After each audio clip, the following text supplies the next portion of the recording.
Hey gang, Ryan here. I'm speaking to you in front of Watson Library and Jayhawk Boulevard behind me. I would so much rather all of all of us be able to be together right now. People giving each other high fives, fist bumps, hugs, but that's not our situation, is it? You know, there's still some activity going on behind me. I'm surprised. The buses are still going. Every now and then, there's some people that are walking by. But 2 weeks ago, this place was bustling with activity. You guys were walking from one class to the next, maybe heading to have a coffee at the Underground or over at the Union. And then we went off into spring break. And we went into spring break with momentum. We had our swing dance, we heard about the joy of the Lord. And so many of us had an amazing time at Summit. Summit was awesome. I don't know if you've talked to anyone yet or not, but I hope you get a chance. Summit was great. I know some of you were home with family. Some of you went on trips. I look forward to all of us coming together after spring break with the momentum that we had and continuing to seek God and be all about God and walk in His ways for the rest of the semester.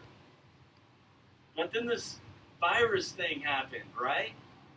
And I think all of us have been having different emotions as a result of it. I know our seniors are grieving right now. They did not want the rest of the semester to look like this. We don't know if commencement ceremonies are going to happen or not. There are students that are disappointed. Disappointed because you're taking online classes now. You would much rather be able to talk to your professor than have to communicate online. There are students who are lonely, and there are students who are anxious. You're lonely because you're stuck up in your apartment or your home, somewhere even around the country, and you don't quite know what to do with yourself. Aubrey Valentich, she commented the other day how she felt like she could just run through a wall so she could be with people. She was getting stir crazy being by herself. There's anxieties about the unknowns of the coming days and weeks and months, unknowns about summer internships and jobs and summer mission trips. We're disappointed they canceled March Madness. Can you believe that? I was like you. I so saw KU hoisting that championship trophy at the end of March Madness.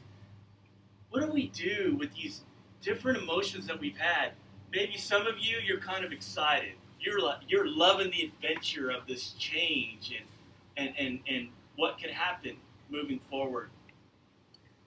This morning I found myself feeling anxious, and I was reminded of Philippians 4, 6, and 7, where Paul said not to be anxious about anything, but in everything with prayer and petition, with thanksgiving, present your request to God. And I was reminded I need to turn my anxieties into prayer request. And maybe that's something that you need to hear today too. That when you find yourself being anxious, and maybe you don't even know why you're being anxious, go to God in prayer and remember who He is and remember His promises. And just start talking to God and lifting up requests to Him and being grateful for who He is and things that we do have to be thankful for. But I want to spend a few minutes just sharing some ways that I think and I hope that all of us can find encouragement in this season that we're in. And so here in a moment, I'm gonna move around to different places on campus, and I'm gonna share some ways that we can find encouragement during this time. I would love to be outside right now and in front of the statue of Moses, but it's too windy and the buses are making too much noise. But we have some incredible guys working the video today, Stephen and Jared, and so I'm pretty confident they're putting a picture of Moses on the screen right now. Did you even notice, have you ever noticed that there's this statue of Moses on our campus? Maybe you've just walked by and not even given it a second thought. Because he kind of looks like a metal ninja, right? But that's Moses, and he's looking into some stained glass, and in the stained glass is the burning bush. So Moses goes over to the burning bush, and God speaks to him through the burning bush. If you'd like to know more of that story, start with Exodus 3 and just keep reading. But what stood out to me this past week as I've been reading different Old Testament stories is how often people heard from God, but they actually never physically saw God. And there were times like Esther and Daniel in the lion's den, Queen Esther, the story of Queen Esther and Daniel in the lion's den, where they neither saw God nor heard from God, but they still trusted and obeyed God.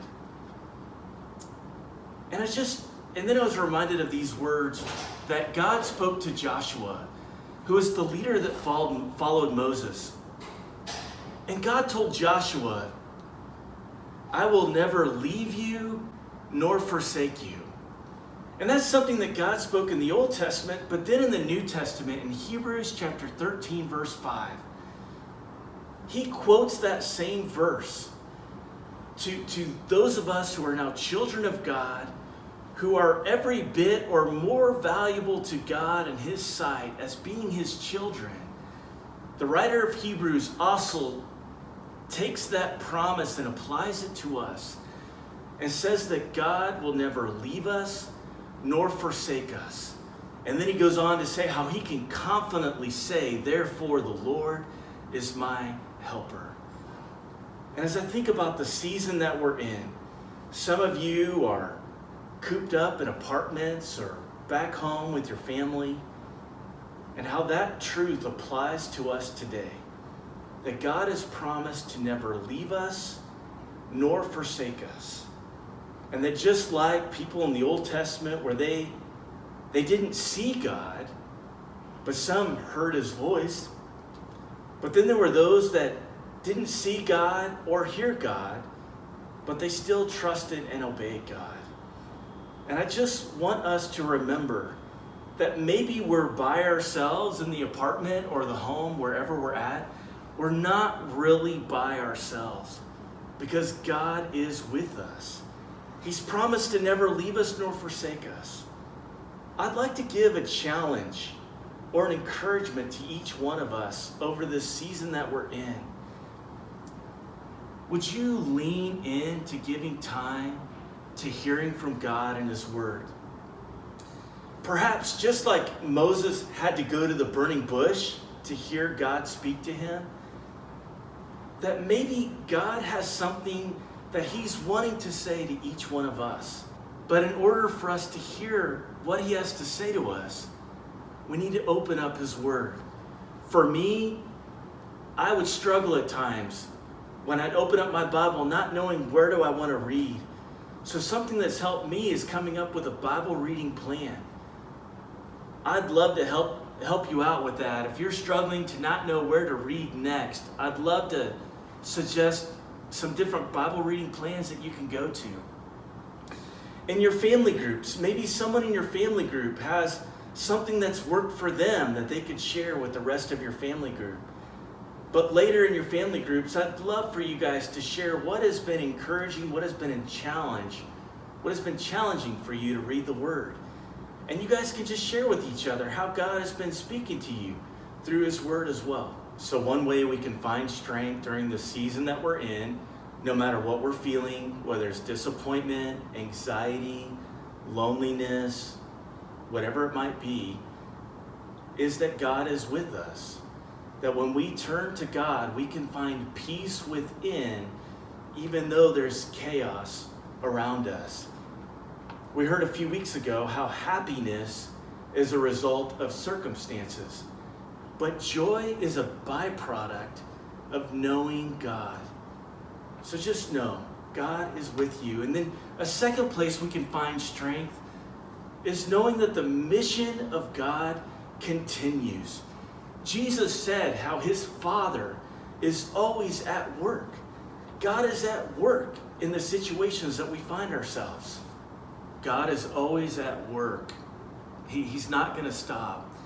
I was reminded of Acts 1:8 this past week, where Jesus said to his disciples that the Holy Spirit would come on you and that they would be his witnesses in Jerusalem, Judea, Samaria, and to the ends of the earth. you know what ends up happening?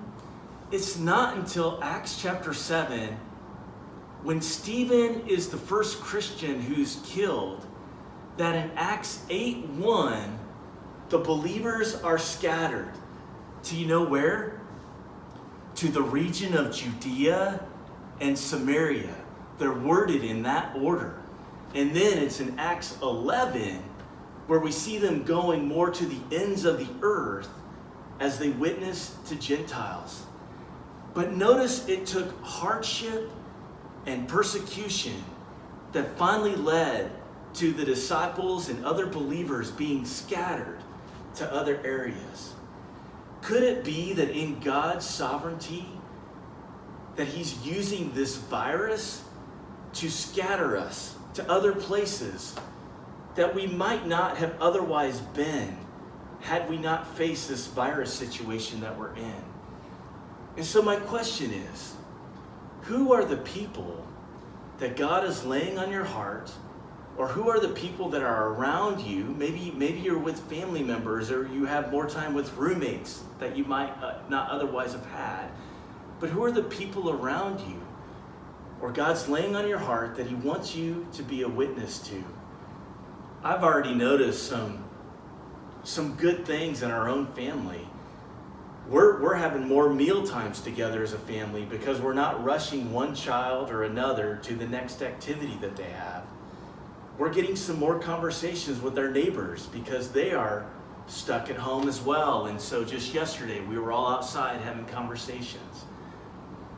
I've already told my girls that I'm looking forward to having more Bible story times with them in the evenings. But that's me and my situation and the family that I'm in. But what about you? What might it look like for you to be a witness for him to the people you're around? I had a friend who reached out to me the other day asking if we could get together. Well, I knew it's kind of scary to get outside of the house right now and to go to public places, but I also knew that this person had been struggling with some things. And I chose to value him and meeting up with him, hoping that I didn't get the virus, right? And so we had planned to meet at a coffee shop, and then we found out that the coffee shop's closed and it's carry-out only. So we went to another coffee shop, and that coffee shop's closed and it was drive-through only. So we went over to the Dillons, thinking maybe we could sit in the dining area and have a conversation, but it was closed too. So we ended up getting a coffee in the Dillons, and we stood by the eggs in the back of Dillons. And we had a conversation for about an hour. We stayed about 6 feet apart. But I just wanted him to know that even though I knew he had been struggling with some different things, that I had never given up hope on him. Because I knew that Jesus hadn't given up on him either. And it took this guy to reaching about rock bottom, where he realized he was going down a bad road. And he really needed to turn his life back towards God.